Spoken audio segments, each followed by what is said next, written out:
And welcome back to the channel, everybody. Welcome back to a new video, and today I'm going to talk about something we've not talked about yet here, which is a beautiful SUV that my wife and I went to look at. It wasn't even, maybe a year and a half ago.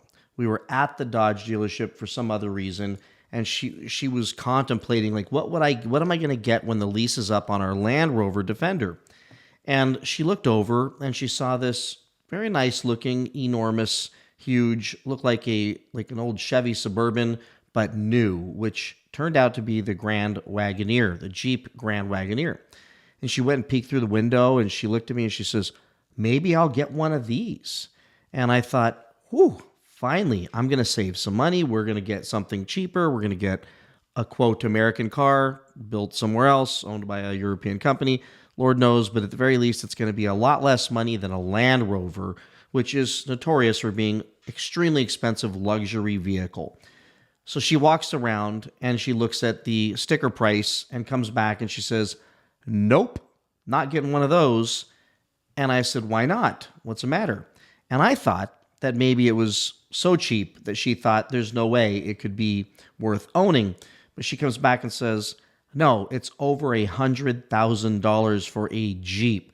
We're on a Dodge Chrysler Jeep Ram dealership, and they're asking over $100,000 for an SUV.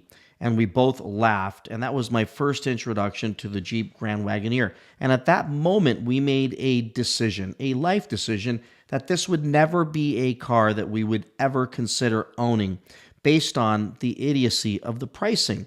There is no way I would ever, and many people would ever consider buying a Jeep Grand Wagoneer for more than you're going to get a Land Rover. It's not like the Jeep comes with some stellar reputation of incredible reliability and safety any more than the Land Rover. And certainly we knew getting a Land Rover would come with some maintenance issues. We were used to that. That's just how it is. But you're getting the cachet of a high-end luxury vehicle that just is a damn pleasure to drive. I mean, her Land Rover, albeit I'm going to whisper, a huge piece of crap, drives like a dream. I have never driven an SUV that drives as good as her Land Rover.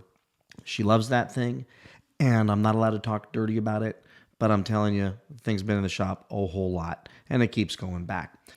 But we know that a Jeep is going to depreciate radically. What happened with our Land Rover, despite the issues with the maintenance and problems with the car going in the shop and everything else, that thing ended up, based on our lease and our residual, being worth more wholesale than what we owed on it when we got rid of it 3 years later and ended up trading it in, getting some credit, and getting her a brand new one. So that screams out that it's not just us being snobs and wanting to have a Land Rover over a Jeep. It's that most people, if they're going to spend a lot of money and have something that's maybe not the most reliable car in the world, they want to get something with some cachet. Well, now here we are, and we are in, this article just came out February 3rd, so like a day or so ago.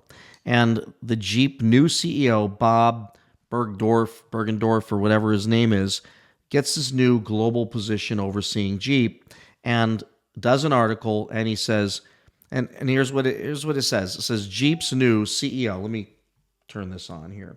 Jeep's new CEO knows the Wagoneer was too expensive when it was launched. And yes, it's this thing. Now, it was launched, if you look back, in like 2021. I think they announced it in 2020. And look at the pricing. I mean, it was rolling into dealerships at like $90,000 plus. And the reason why, as they explain in here, was Dodge was playing games, or Jeep was playing games, or let's just say it like it is, Stellantis was playing games, meaning what they were doing is they were tying options. So remember when you used to be able to build your Chargers and Challengers and you would have to choose a certain package to be able to get certain options? Well, they would throw in options that otherwise you should be able to just choose either individually or in a cheaper package. They were making sure that if you wanted adaptive cruise control or active lane management or the 20-inch wheels, that you were going to get horsed into paying $6,000 for an additional package or whatever that is, a ridiculous amount of money, which took so many of these things upwards or past $100,000, which ultimately led to people getting fleeced on them.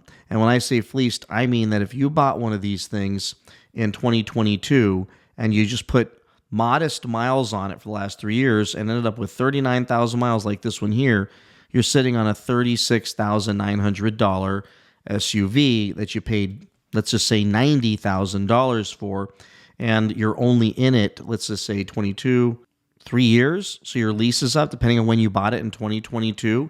Your lease is up, you're turning it in. Probably, really, thank goodness you leased it, because your residual probably wasn't as bad as what the car is actually worth.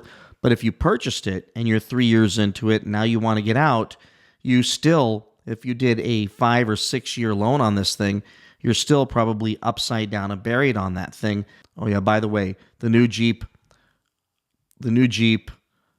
Wagoneer S that's coming out is a base price of $64,945. Go watch out of spec reviews where they absolutely and very professionally roast the daylights out of that thing. And at $64,945, it is not a horrible price, but they're still going to have to incentivize people to buy those things in a huge, huge way, which means the only way to buy them is to lease them. Otherwise, you're going to be screwed. You're going to pay too much. So what he's saying is absolutely prices are going to be coming down. It's great because you see here that he does reference that the Cadillacs were falling in the middle at $83,890. So here's what's hilarious. This screams out that literally Stellantis started to believe that Jeep, for sure, they now believe that Dodge, Chrysler, if there's anything left there other than a van, which there isn't, but they believe that Jeep was a luxury vehicle and should be priced as such. And that was them trying to upbrand themselves, to climb up the brands and to hang with the Cadillacs, the Land Rovers, the Mercedes, the BMWs.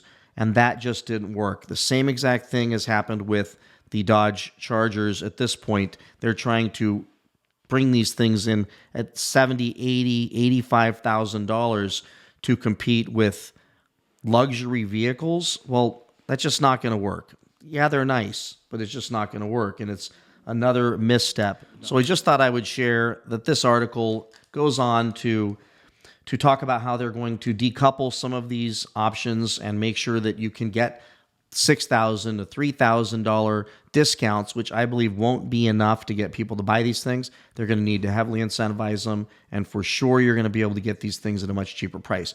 But what I appreciate is that Bob Broderdorf is now in charge globally of Jeep, and hopefully the rest of the brands are listening, especially the Dodge, Chrysler, and Ram brands, because they need to get the truck prices down. I know they've incentivized them heavily, but they need to get the MSRP prices down, because what happens is what happened with my wife and I, who are in a position, we're in a position to be able to buy pretty much any SUV that she wanted, and we walked into that dealership, and when we saw the price on that thing, we immediately eliminated it, never to go back. And that was a customer lost. And you got to think, how many customers are being lost based on the MSRP prices of these cars? It's all fine and dandy that you're offering all kinds of incentives to get people to come in and buy these things, but that's not what's going to get us in. Drop those MSRP prices. You could do incentives then, but drop those MSRP prices, because I am not expecting to spend $90,000 even before I get a bunch of incentives for a Jeep. That's just not happening. I'm going to go buy a Mercedes. I'm going to go buy a BMW. And whether they're reliable or not doesn't matter, because let me just tell you the difference between Jeep and Land Rover. When my wife takes her Land Rover in for service 2,750 times, I'm kidding, like 8 times since we've got it a year ago. The beautiful thing is is they give her cafe lattes and they give her a beautiful, brand new Land Rover or even Jaguar for her to go drive while her car is getting fixed. You know what you get at our local Dodge dealer when your car breaks and they need a fix on it? A swift kick in the ass to get an Uber to get home. So you can't, if I'm going to spend $90,000, I want to drop that thing off and get a beautiful loaner. You know what else Land Rover does? BMW does, Mercedes does. These guys want to run in that circle. When you're in that dealership, you've got free water. It's a beautiful waiting room, but they wash the car inside and out when you get it, before you get it back. I get that some Dodge dealers and Chrysler dealers, Jeep dealers, they do that as well, but a lot of them don't. The experience in those dealerships is absolutely not a luxury experience. The experience with the service department, albeit great guys working in there, it's not the same as it is with a high-end luxury brand. So these guys are not, they should not and cannot play in the luxury market. And that is a problem. And I hope Chrysler, Dodge, Jeep, and Ram realize this soon, because I didn't leave BMW to go to Dodge to have them decide to charge me BMW pricing. It just doesn't make any sense. If I want to pay BMW prices, then I will just go buy a BMW and I'll spend a bunch of time in the shop like I did before. But I heard they're getting better. Nonetheless, that's what's going on with these prices. I would expect that we will see the same thing happening soon with the Dodges. But what the hell does Dodge have? If you want a Hornet, certainly you can get a deal. Incentives are amazing. But you don't want one of those. If you want a Dodge Charger EV, you can get those for really cheap. I got told this weekend, I think it was like $7.99 a month for a Scat Pack, the top of the line, because so many incentives. They're trying to get rid of these things. I don't know how true that is, but it was with minimal money down. So bottom line is we're going to see prices continually slide downward as Dodge, Chrysler, Jeep, Ram finds its identity, which is not a luxury brand. We don't need all the huge packages to add on there at massive inflated pricing. We need some pretty basic, cool cars that drive really well that we can afford, that everybody can afford. And it's okay to have some upper level brands, upper level trims that you want to sell for a bunch of money. But when it becomes like your moniker, every car is too much. A Hornet is priced at $40,000 to $50,000. You've lost your ever loving mind. So with that, everybody, let me know your thoughts on this. Please like, subscribe, comment, and I will see you in the next one. Bye-bye.